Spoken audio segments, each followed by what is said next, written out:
What's up, everybody? I'm meteorologist Andrew Myers, bringing you guys your daily hail forecast, sponsored as always by C3 Group, Merlin Law Group, American Contractor, and Atlas. They're linked as always in the description to this video, so go ahead and check them out. So we do have mountain hail chances again today for Montana and then into the Dakotas, and then New England as well. Could Boston see some severe weather? We're going to take a look at all of that. And then tomorrow we've got actually hail and wind chances from Des Moines all the way into Duluth. So we're going to fill you guys in on your upper Mississippi Valley severe weather risks. And then finally, getting into our tropical chances as well as our rain chances for the southern plains. We've been sitting in a drought for so long, and then, Texas got all that crazy flooding, and now we're going to see where we're at in terms of the next system moving through for Oklahoma and Texas. But before we get into our weather, just want to fill you guys in on our upcoming events here, the first of which is the OU versus UTEP tailgate. This one's going to be next Saturday by the Bud Wilkinson House on Jenkins in Norman. So if you guys are OU fans, or maybe if you're UTEP fans even, you can still come to our tailgate. We're going to have free food, free beer. We're going to have the game on, cornhole, hail trace. What else good is there? It's going to be a good time. So come out to our tailgate September 3rd or any of the ones after that, and we'll update you guys on when those are. Then we're going to be at the RCAT MRCA Roofing Conference at the Fort Worth Convention Center on September 27th through the 29th. Trying to give you guys a few weeks to prepare for that one, so go ahead and mark your calendar, sign up, make your travel plans, whatever you have to do. Come out and see us there. We'll be happy to meet you all. Then yesterday, we had, it's been scatterings of severe hail and wind across the nation for the past few weeks, really, and so yesterday kept in tune with that. So we did get a couple of severe hail reports through parts of Wisconsin, parts of Wyoming, all the way up into Idaho. Got even some orange swaths out there, so some larger hail, but very scattered. It was few and far between. And likely we're going to see some more of that today. So here's what we got for our current conditions. Some rain along the Gulf Coast, pretty clear once you get into the Central Plains, and then up into the North Central Plains. That's where we have this low pressure system that's spinning away, moving off into Minnesota, getting ready for that risk for tomorrow, and behind it is when it's going to be pulling all that air up and over the mountains, causing some precipitation, some hail chances, some wind chances for you guys through Montana, Wyoming, and the Dakotas. Then off into New England, it looks like we just got a watch issued for you guys in New Hampshire, all the way down into Connecticut, with a few severe thunderstorms already rolling through the area once they make their way through Albany. And then they should be moving towards Boston here shortly, so going to fill you guys in on all of your risks here in a moment. But for our current conditions for the rest of the nation, like I said, clear before, and it's going to continue to be in the mid to upper 80s for a lot of us as we wait for that next cold front to swing through. It's going to be fewer days between each cold front as we move out of the peak heating of the summer. So we should see more and more cooler temperatures as we move into fall. But right now, mid to upper 80s for most of us. Then in terms of instability, that heat is going to help us out with those storms through the North Plains as well as through New England here. Here we are by 3 p.m. Storms are already going through New England, so don't worry about the low values there by 3 p.m. It's already happening through New England, so we're going to take a different kind of look at that here in a second. But through Wyoming and Montana, that's about when storms should be initiating through that corridor, and we got those moderate to high values moving through that area by 3 p.m. and then things taper off as the storms move through. But we got enough instability as well as that mountain influence that we should be able to get you some hail into the next few hours. So here's what our future radar is going to show for Montana and Wyoming.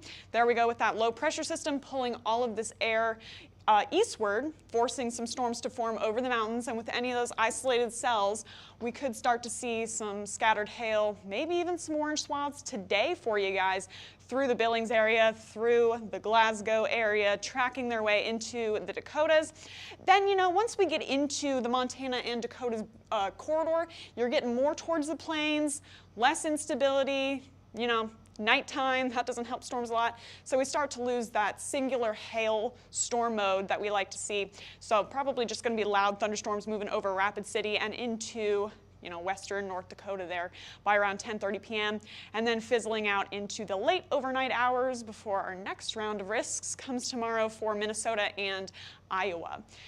Then for New England, like I said, things are already going. You guys saw that there on our current conditions. Already got some warned storms with these bands and cells that are already forming. We've got mixed storm modes through the area, so could get some gusty winds on some of them.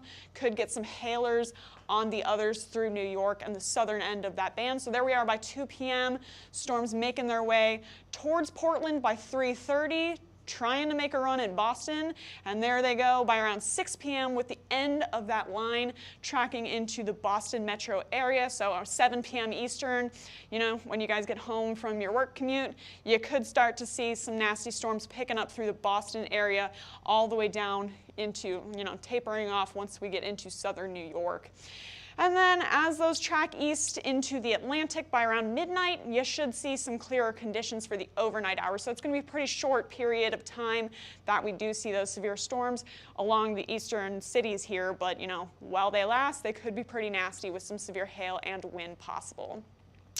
So starting out off to the west, we've got a severe hail risk for you guys. I was like, what the heck, let's put out some orange. We've had it for the last couple of days. It's going to be very scattered hail once again, but those hailstones could be up to golf balls in size. So orange swath for you guys, Glasgow, Billings, and Rapid City. Everybody's got, like I said, a low-end chance of seeing hail tonight, but if you do, you could get a couple of severe storms that actually produce severe weather through your city. So just be on the lookout for that. Then off to the east. Quarters to half dollars mostly possible through the area. Binghamton, Albany, Boston, Nashua, all of you guys have a chance to see quarters to half dollars size stones with those storms as they track through, and then got a chance for wind as well. Now, again, starting off to the west, we've got a chance for some damaging winds through Montana and the Dakotas. Nothing crazy, nothing wild, but, you know, could get upper 60s with those bands that are tracking through. You know, the further they move away from the mountains and start to band up, that's when we see the better chance of some gusty winds, but again, still low across the board for you guys through that area. Then off into New England, that's where we're going to feature, like I promised, all risks, hail, wind, and we got a couple tornado icons for you guys for any tornadoes that can form from those singular cells passing through or spin-ups along those lines.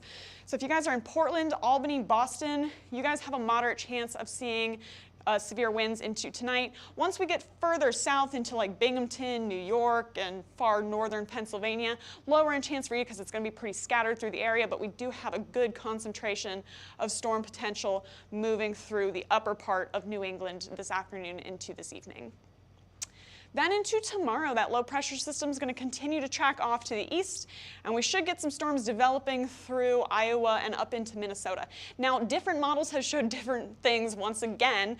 You know, we're seeing more development along Iowa in this model that I'm showing here.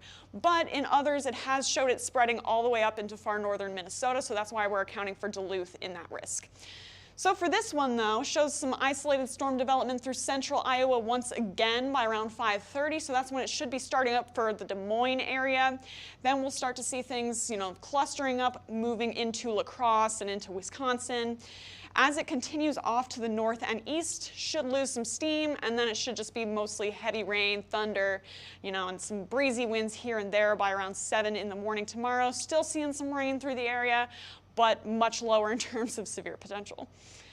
So looking at that hail forecast for you guys, accounting for those storms all the way up into potentially Duluth, possible depending on which model wins out, so we'll have this more specified for you guys into tomorrow. But Duluth all the way into Des Moines have a chance of seeing severe weather tomorrow, quarters to half dollars once again possible. And then for gusty winds, you got a chance there too, as well as potentially some spin-up tornadoes through the area, so we want to be on the lookout for that along the northern end where we have more isolated cells. So Minneapolis, Duluth, Des Moines, check back in tomorrow, and well, I guess tomorrow's Saturday, but we'll keep you updated if anything wild happens through the area. We always try to let you guys know what's going on. Then, last but not least, moving into Oklahoma and Texas's next chance of some severe weather. So we've had these low pressure systems that have tracked through, and as they do, they've mostly stayed up to the north here, okay? But once they finally start swinging down to the south, that's when we could get more of a chance of severe potential, as well as that much needed rain, ending that drought and bringing those cooler conditions. You know, it's happened slowly. It started to, you know, taper off in terms of how severe the drought is, as well as how hot it's been. But when will it finally start to feel like fall, and when can we finally expect actually severe storms? We're watching our jet stream here. So here it is by Sunday afternoon, tracking through the northern plains. We'll have a storm chance again through the north, but we're going to have a low pressure system and a cold front dropping all the way down into the central plains. And along that front, that's when we could start to see more rain. So rain chances picking up by late on Sunday, and then into Monday, Tuesday, we're going to continue to see a system tracking through Oklahoma and Texas, and with that, we could continue to see rain chances picking up into early next week. So here we are by Saturday. Tomorrow, not looking like much in terms of rain chances. If anything, it's going to be very scattered. But then we're moving up into a greater coverage of thunderstorm potential, as well as a greater chance. So, 40s to 60s. On Monday and Monday night, as well as even Tuesday, we got a better chance of seeing some rain moving through the area. We do have a system tracking through, and we'll show you in a second. But then into the rest of the week, low end. So here's what we got for the next 5 days. This is the total precipitation expected for the next 5 days through Oklahoma and Texas.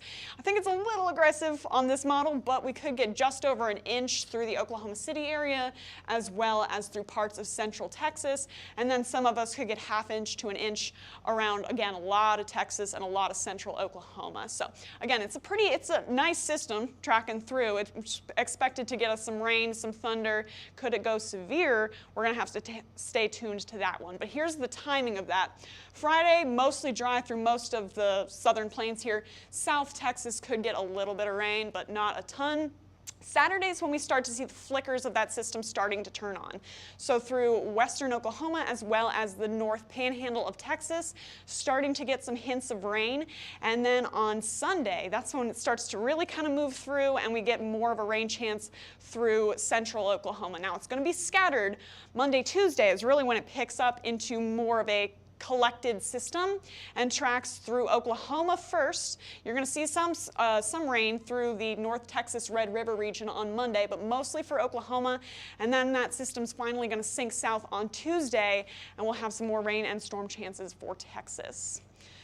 So then, last but not least, leaving you guys with our tropics. We've got those same two systems that we've been watching for the past few days, the first of which is finally making its way over the Windward Islands and into the Caribbean. Still got a 0% chance of formation over the next 2 days. So not looking at really anything into the weekend, but into early next week, that's when we could start to see potentially a chance of development as it moves into more favorable conditions. So keeping our eye on this one, especially since it's starting to kind of make a run at the Gulf.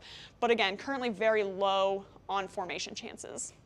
Then off into the western Atlantic, we've got that second system, and I mean, you can see it's way more organized than the other one. Still not looking great. Doesn't look like a hurricane, but I mean, if you look at the other one behind me here, it's looking more promising. So 10% chance of formation over the next 2 days, 30% chance over the next 5 days. If it moves quick through the central Atlantic, we could start to see it pick up a little bit more. We're just going to have to keep an eye on it as usual. So we'll let you guys know what's going on, what's happening. You guys can follow us on YouTube, Facebook, Instagram, and Twitter. Hit See First on Facebook so you never miss a live video. Smash that subscribe button on YouTube, and follow us on TikTok if you have TikTok. Then you can also call us at 855-334-4245. You can also email us at info@hailtrace.com if you'd rather, or check out our website, hailtrace.com, for more details, and we'll keep you updated as always. But for now, I'm meteorologist Andrew Myers. Thanks for watching.